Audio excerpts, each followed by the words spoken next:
Hey everybody, welcome. This is Joseph S. Samaniego, the author of the Carolingian Age fantasy book series, and I am back with another reaction style video. This one is the 5 ancient mysteries we still haven't solved. I'm kind of excited to see this because there's a ton of mysteries that we have not solved. Let's see. I don't know how long this video is, so there's a chance that maybe a couple of these were solved. Who knows? But let's just check it out.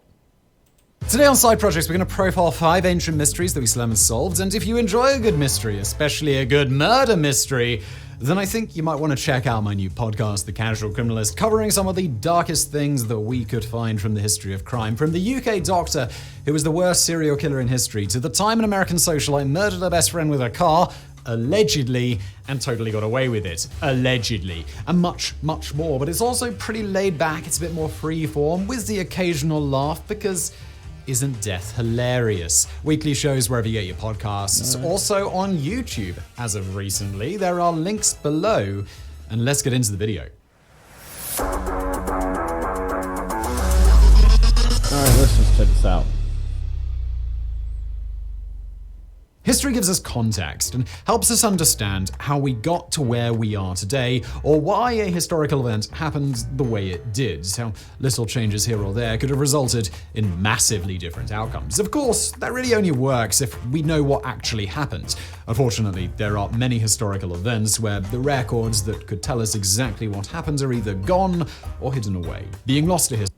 Yeah, or they're completely one-sided. That's the other unfortunate aspect. But he's absolutely correct. The older the event is, the less likely you're going to find primary sources for a lot of them. And then when you do find them, a lot of times the events are written from the side of the victor. And you know, we have that hieroglyphs in Egypt from Ramses the Great's many wars and battles, showing how he was godlike and, you know, killed hundreds upon hundreds of enemies alone, and more than likely that wasn't true. Probably killed a few, but probably not that many. History is a real concern, which is partly why universities have such massive libraries with tons of obscure documents to catalog everything so that we don't lose anything again. Of course, anything that was lost before they were cataloged is basically unrecoverable. Even so, that doesn't stop historians and archaeologists from trying, and since the Industrial Revolution, there's been a concerted effort to patch up the gaps in the historical record as best we can. With that in mind, we've got 5 ancient mysteries that even today we still haven't fully solved, and without further ado, let's get into them. Yeah, because that was a whole lot of fucking ado. So yeah, without further ado, let's get into this. Jesus. The first mystery in today's video is not a strange event or a lost city, but a person about whom the only thing we know with absolute certainty is that he existed. Zoroaster, also known as Zarathustra, was a man who lived in what is today eastern Iran. Born to nomadic parents, he supposedly became a priest as a young man before he had a divine revelation at the age of 30. We won't bore you with the extensive theological details here, but what he learned from this revelation would eventually become the basis for the religion known as Zoroastrianism, famously practiced by the ancient Persians and the not-so-ancient Freddie Mercury. But it's not just powerful empires and world-famous musicians Still practiced to this day. Very, very old religion. Still practiced. that illustrate Zoroaster's reach. Tenets of Zoroastrianism are believed by some historians to have influenced other religions, including the Abrahamic faiths of Judaism, Christianity, and Islam. Incredibly, Zoroastrianism is still practiced in parts of Iran and India today, making it one of the oldest contiguous religions on Earth. So, Zoroaster and his theological ideas were, in historical terms, a really big deal.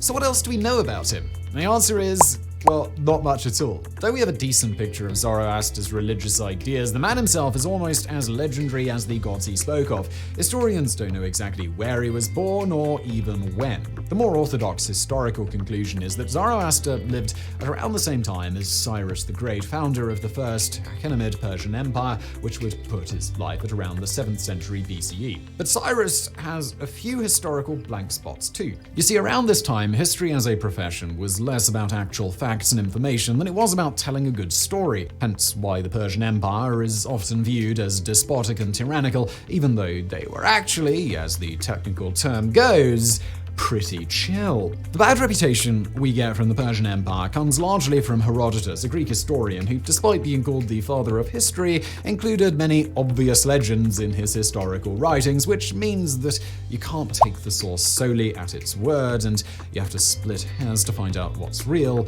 and what isn't. As such, And just to speak on that real quick, as a historian, as someone who has degrees in history and historical fields, we read Herodotus to a point. It's almost like you read him to learn how to interpret history from ancient sources, because as you said, a lot of it was about making legends. A lot of it was about storytelling to keep people interested. These were the stories that they would tell at campfires or in the evenings when they were gathered with their family. They were historical, but they were embellished quite a bit. So a lot of the myths and a lot of legends might have some bits of truth in them, but they're not historically accurate. And Herodotus was great for that, for telling the story and keeping people entertained. And in a lot of ways, the Odyssey and Olympiad were kind of, not the Olympiad, sorry, the Iliad were similar tales from Homer talking about history in a very embellished context. Iliad more than the Odyssey.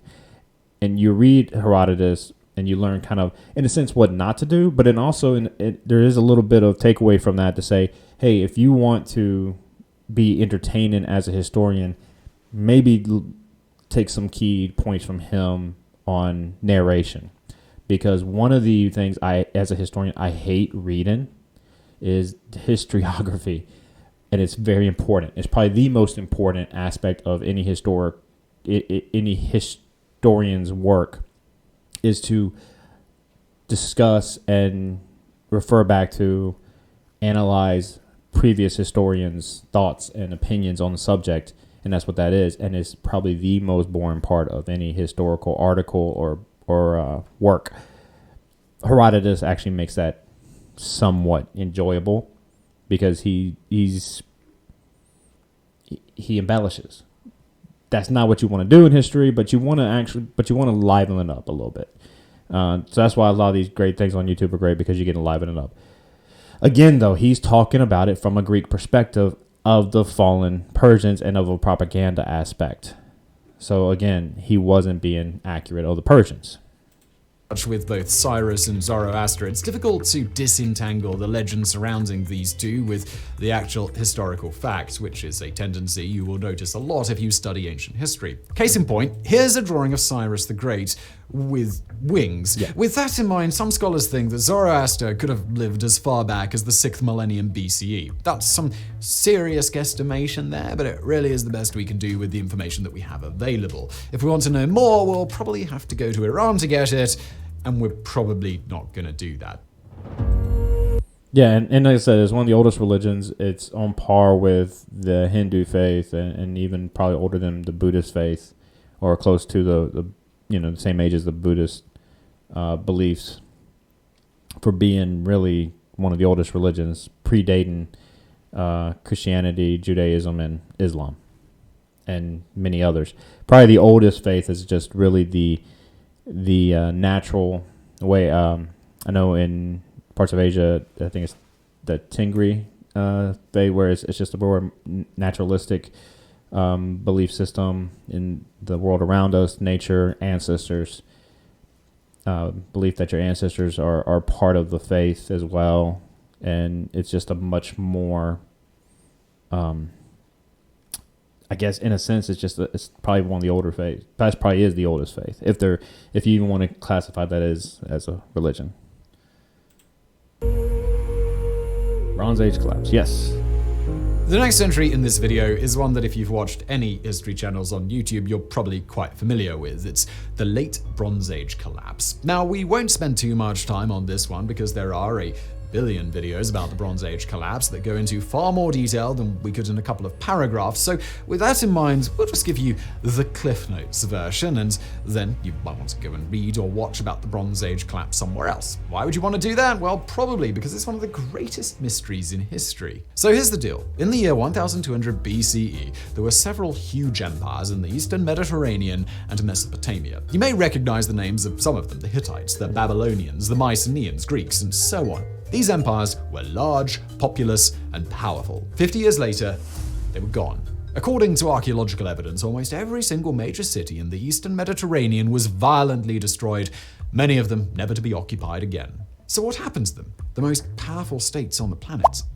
We don't know. Well, when we say we don't know, what we really mean is we don't know for sure. Progress has since been made in researching the Bronze Age collapse, and historians have settled for now on something known as the systems collapse theory. Basically, everything just stopped working all at the same time. It would be like the internet going out, then the TV, then all of the Starbucks close, and that causes the world to collapse overnight, especially the Starbucks thing.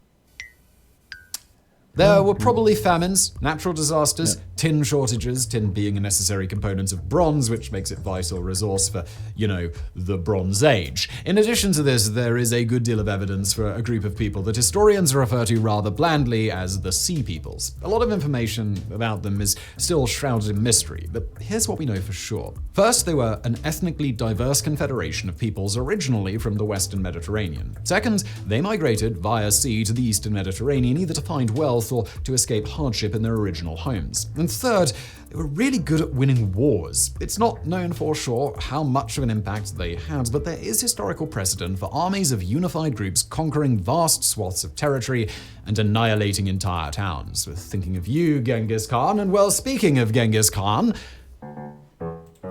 All right, so this is going to be a good one, the next one. But before that, the Bronze Age collapse is a big deal. If you look at the historical record, we're talking simply Mediterranean Bronze Age, which, like you said, was 1200 BCE. There were still Bronze Age being happening in other areas where I guess it didn't really collapse to that extent. It collapsed very hard here in this area, and the Sea Peoples have been credited for partially letting that happen.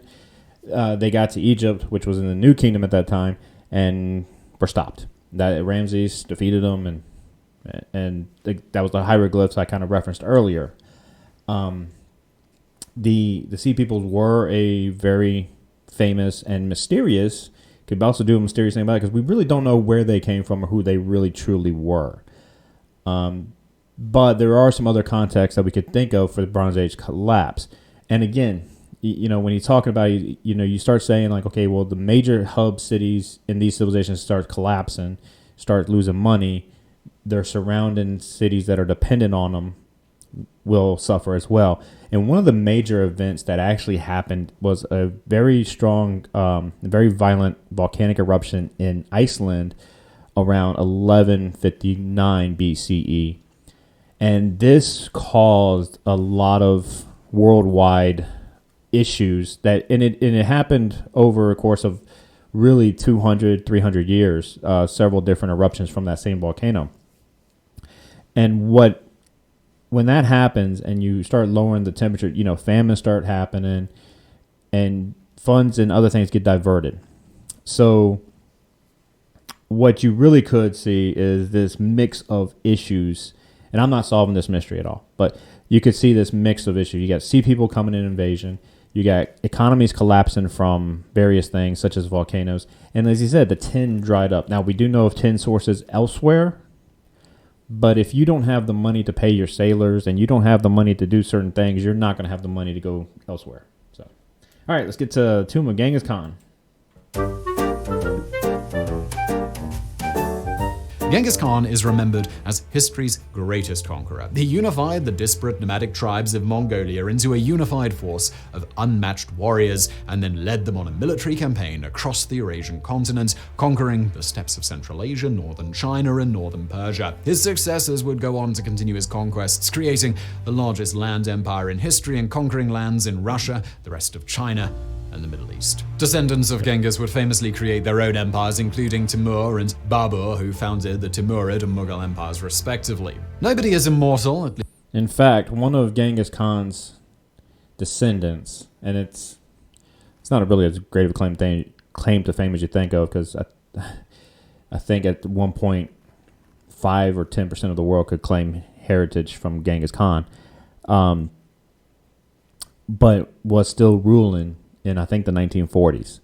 So that's really interesting. He had a very rough childhood. He was basically, everything that could go wrong for him went wrong, and he battled back and survived, persevered, and it gave him a lot of that influence of how he would react in certain situations. A very violent society and conqueror, but at the same time, there was a lot of things that he did that were just completely off that character.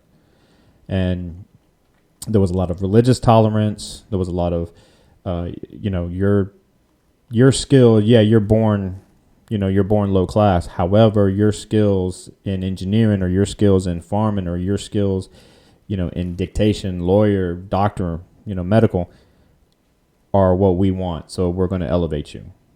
So there was a lot less nepotism, but at the same time, very horrific stuff in war. At least not yet.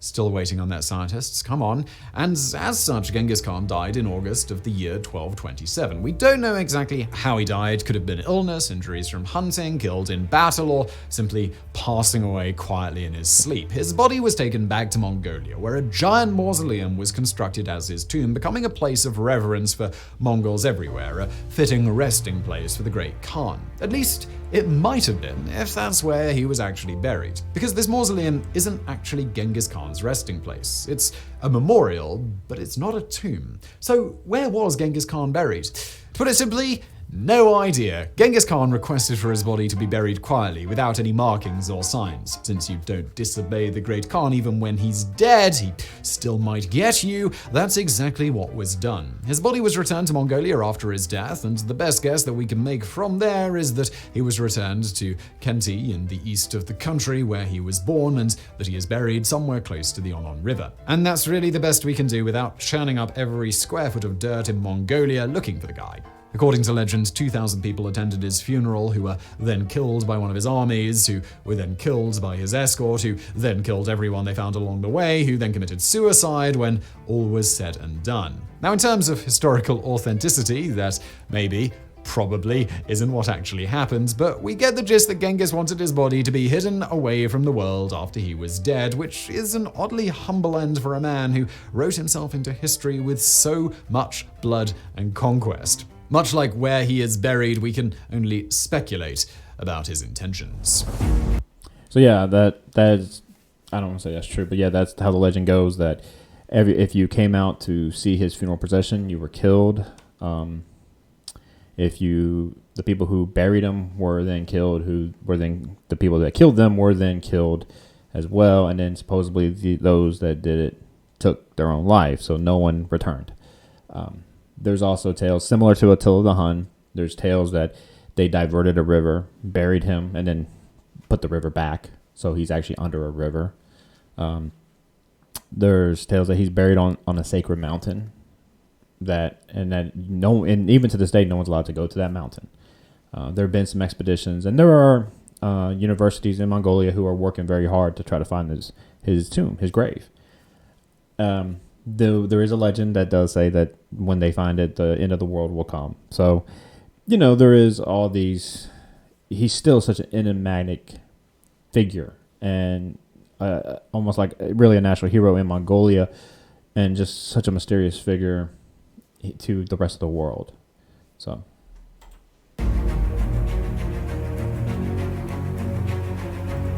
Going back about a millennium, we come to the Roman Empire. Rome is the time period where history starts becoming less messy. There's no winged Cyrus the Great to pick apart or anything like that. There were still legends, but at least compared with ancient history, it's relatively easy to separate them from historical fact. But Roman history still has its breaks. One of the most head-scratching is the ultimate fate of the Ninth Legion. The story of the Ninth begins with Julius Caesar, who inherited the legion when he became governor of Cisalpine Gaul, today's northern Italy. Caesar led the legion throughout the Gallic Wars and the Roman Civil War. After Caesar won that civil war, he disbanded the legion and settled the veterans in the Italian countryside. But those veterans were later recalled by Caesar's adopted son Octavian to fight another civil war and make him into the emperor we know today as Augustus. The legion spent some time flitting around between Spain, Germany, Macedonia, all over the place really, before it was finally stationed on the island of Britain. The legion was present during Boudicca's rebellion in 61 CE, where it suffered a disastrous defeat against her. Afterwards, the legion was reinforced, but the string of bad luck continued when in the year 82 CE, the Roman general Agricola had them invade Caledonia, a mythical and legendary place of wonder and magic known today by the name of Scotland. Long story short, the Caledonians nearly destroyed the legion in a surprise nighttime attack, but the men fought them off and later won a resounding victory at the Battle of Mons Graupius. With yet another victory under their belts, the men of the Ninth returned to Roman territory, where they promptly disappeared from the historical record. And that's really it. We have no idea what happened to them. After Agricola's invasion, there is one stone tablet which states that the Ninth were present at York rebuilding a fort in the year 108. After that, they're just not mentioned ever again. There are inscriptions of them afterwards that were found in the Netherlands, but some scholars argue that these were just detachments of the Ninth rather than the entire legion itself. So, what happened to them? The most dramatic telling is that the Ninth marched once more into the Caledonian frontier, where it was never heard from again. This theory of annihilation in northern Britain was thought to be supported by the discovery of a damaged Roman eagle sculpture in the town of Silchester, which was believed to possibly be the eagle standard of the Ninth Legion. Unfortunately, we have to do our due diligence and let you viewers know that some archaeologists think that this eagle is just scrap metal and has nothing to do with the Ninth Legion. Stupid historians taking the fun out of absolutely everything. Other theories for what happened what we to the do. Ninth include destruction in Judea during the Second Jewish Revolt against the Romans, 132 to 135, while yet another offers that the Ninth was destroyed by the Parthians during the reign of Marcus Aurelius. But these theories are not airtight, and there's a lack of evidence that the Ninth was even in the eastern part of the empire during these two time periods. Whatever the case, we know for a fact that around the year 200 CE, the Ninth Legion did not exist, as it is not included in two independent but identical lists of the 33 existing legions at the time. So, for now at least, what ultimately became of the Ninth Legion is just lost to history. As one historian so succinctly put it, further evidence is needed before more can be said. So yeah, the Ninth Legion is famous for that. The movie The Eagle, starring Channing Tatum, featured the idea that they went into Scotland, or what is now Scotland, and basically were killed. Their eagle was stolen from them, the Legion's eagle, and they were no more. And most of them stayed. Most of the survivors stayed there, and so Channing Tatum's character goes get back the eagle. It's actually not a bad movie. I wouldn't really say how historically accurate it is, but yeah. So the Ninth did around 200 CE, Common Era. It does seem like they were no longer in existence, and that could be the Romans really would not have advertised this famed legion as losing a lot. So it would have been a more quiet aspect of, okay, let's retire them quietly. Let's not make a big deal about it. And a lot of that is just mostly because of the fame and the legend behind it. Now, that's not to say that others would not have been like, hey, we beat the Legion, we beat the Ninth Legion, this famed people that fought so hard and everything. But we do know that other legions existed for a long time. The Ninth just stopped, and sometimes that happens. You can even look at the United States Army, and you can look at other military factions around the world, and you will see that during this particular time period, they had these brigades or these regiments, and that they're no longer in service now. Sometimes that just happens too. They just say, hey, we're going to dissolve this, and everybody's going to move into other areas. So it could just be something as simple as that. Nazca lines. Our last entry in the video today takes us to South America, into the country of Peru. In 1553, a Spanish conquistador published a book that described a set of trail markers in southern Peru, high on an arid plateau in the Nazca Desert. Although they were visible from nearby hills, it wasn't until the 20th century that airplane pilots flew over them and people realized that they were far more than just trail markers. The Nazca lines are a group of huge geoglyphs created somewhere between 500 BCE and 500 CE. That's a big range, but given the lack of written records for Andean cultures, it's just our best guess. The vast majority of the lines are simple geometric shapes, but many of the glyphs depict various designs of plants and animals. They're quite aesthetically pleasing on their own, but what's even more impressive with these designs is how they were created. And how they did it is gonna shock you. They were created quite simply by drawing lines in the sand and exposing different colored sand underneath. And I know what you're thinking, Simon, that's lame. What's the big deal about these sand lines? And first of all, viewer, They're huge. You're lame, just kidding. We love you, especially since you're this far along in a video. Second, what's absolutely amazing about these lines is that even though they're nothing more than drawings on the ground, they've existed for more than 1,000 years at the earliest. That's insane. And that's insane because there are barely buildings that last that long. The second secret behind the preservation is the incredibly stable climate of the plateau that they're located on. There's no wind, no rain, no natural erosion. Walking here is like walking on the moon. Your footprints will be there basically forever. In fact, if you want to visit the Nazca lines in person, you will be required by the guides to put on special shoes to ensure that you don't mess up the delicate ground. As we said before, some of these inscriptions are absolutely enormous, many of them made from one continuous line, with the largest one around 370 meters long. What that means is that these weren't created by some bored guy with nothing better to do. Probably, I mean, stranger things have happened. It's more likely that the creation of these lines was an organized effort by a large group of people using a lot of maths, which begs the question, well, why did they do it? Why create these glyphs, and why make them so large to the point that nobody even knew where they were until the invention of the airplane? And look, you know the drill by now, we just don't know for sure. In general, this is such a disappointing video for people who want answers. But then why did you click on this video? In general, scholars believe that there's a religious significance behind the Nazca lines. Beyond that vague assertion, however, there really is no way to tell because of the aforementioned lack of written records. Some have hypothesized that they were created to be seen by deities in the sky. Others believe astronomy and constellations may have played a role, which, considering the existence of the Mayans, would not be implausible. Still others have posited that they may have even served as a kind of calendar for agricultural purposes. There are several more outlandish theories and explanations regarding the Nazca lines, but honestly, they're just really cool to look at. I mean, check out this hummingbird. It's pretty awesome. So there you have it. 5. The hummingbird's probably the most famous one. So, yeah, I like the constellation theory personally. Yes, we could all say, oh, it's there for aliens. Yes, we could. But we're not.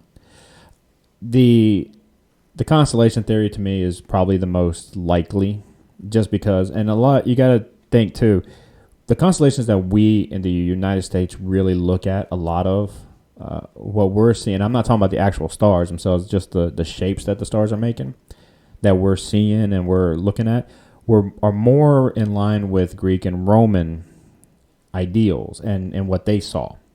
Whereas the Mayans and Aztecs and other cultures would have seen the same stars, but they would have seen them as different things. They wouldn't have seen Andromeda, or they wouldn't have seen Hercules in the sky or Cancer. They would have seen different shapes, possibly with different combinations of stars. So that's what we could be seeing here with the Nazca lines. We did talk in the previous video that Nazca was another civilization in the Andes in South America, pre-Incan.